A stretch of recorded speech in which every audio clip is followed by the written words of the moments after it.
In this video, I will show you exactly how I made over 30,000 with the Sensex expiry that was today, and how I predicted the entire market movement and saved my capital. So today's market, well, it was quite some sideways, and it was good for an option seller like me, especially in the first half. After like in the second half, the market started moving up and up and up, and a lot of sellers might have gotten their SLs hit, and especially if you weren't like not adjusting your positions. For example, if you were in like 80,900, so 80,900 shot up from about 125 to all the way 500. So you would have hit your SL if you had not adjusted your positions today. But me personally, I made some good profit and I adjusted my positions. I got my two exit criteria trigger. So I exited exactly 2 minutes before the market movement. So the market movement started at 1.7. I exited at 1.05. So on this candle I exited, and I will show you the two reasons which made me predict the entire market movement. So the market opened a gap down, it filled the gap instantly, it went sideways, and you might think that you might have, gotten your SL hit on like this, down move, but no, not really, because the premiums were falling a lot. I will show you with the Straddle price chart in a bit. So because the premiums were falling a lot, I did not, lose money. In fact, I gained more money. And then at about 12, around 12:30, I adjusted to 80,900 because that was more close to the spot price. And within like 30-40 minutes I exited my positions because I suspected market movement. So if you don't know what type of strategy I use a non-directional intraday option selling strategy in which you sell both an ATM call and a put. That is called a straddle. So I anticipate the market will stay sideways and I make money of the time and theta decay. So that is basically the core of how I make money. And now let's go over the sell price analysis. So the price opened at about 370. It made a high of 370.7. It fell and fell and fell the entire day. And here comes about 1 p.m. where the price started falling slow, and in fact it went sideways even. So this is the place where I thought, okay, the market has stopped falling. Sorry, the premiums have stopped falling, so the market is anticipating movement. So I took my exit. I exited my positions at about 105, and within 2 minutes the market shot up, and I saved my capital because I exited. And only because of this one reason I saved my capital, because the premiums had stopped falling. And if you don't know, whenever the premiums stop falling and if the premiums are moving a lot, that means the market is anticipating movement and there can be movement. So yeah. And the second reason was, and this second reason was actually a passive reason, and that reason hit me after I had exited my positions actually.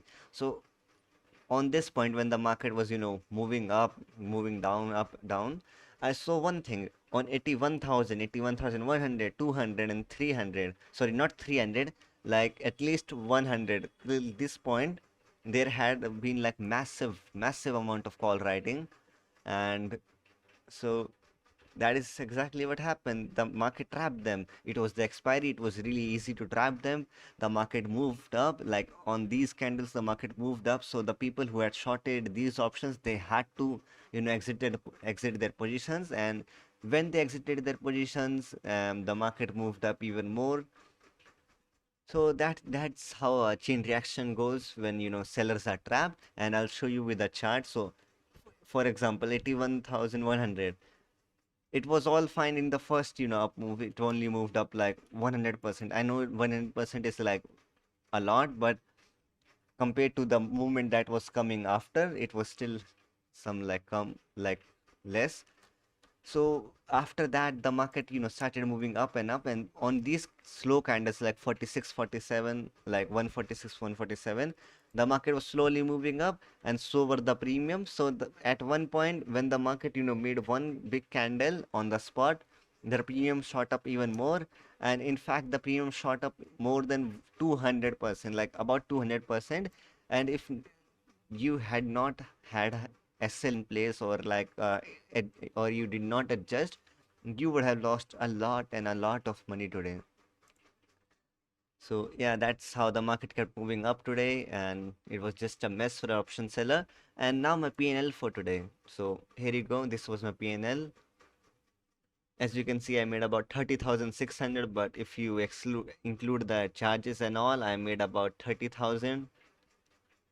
So that is good. And now the thing is, for the past two trading days, I lost about 11,000. Two trading days, I consistently lost money, but in one day, I made every rupee back with interest. So that's good. And I also updated the Excel sheet. So here you go, 30,660, which is what I made. I entered at 926. I exited at 105. I did take adjustment today, and my total PNL is now 4,23,000. And I have successfully recovered all the drawdown that I have in one day, so which is very well. And I also have a free Telegram channel that you can join if you're an option seller. So today I only gave one update, and that was that at 119 I suspected market movement, and that was after the 81,000 break. So 81,000, which is over here.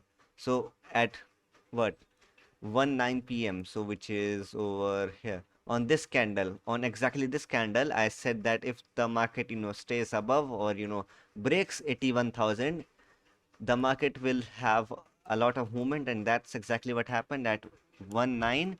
It broke above 81,000. Short covering was triggered, and the market moved up over 300 points. So I think it was a successive call. And yeah, so that is the only update that I gave. I don't give any buy or sell tips. I don't tell when to enter, when to exit, and all. Okay, I only tell like if I suspect market movement, and I do that every time. And that's basically all for today. You can subscribe if you want, and I'll see you guys tomorrow. Goodbye.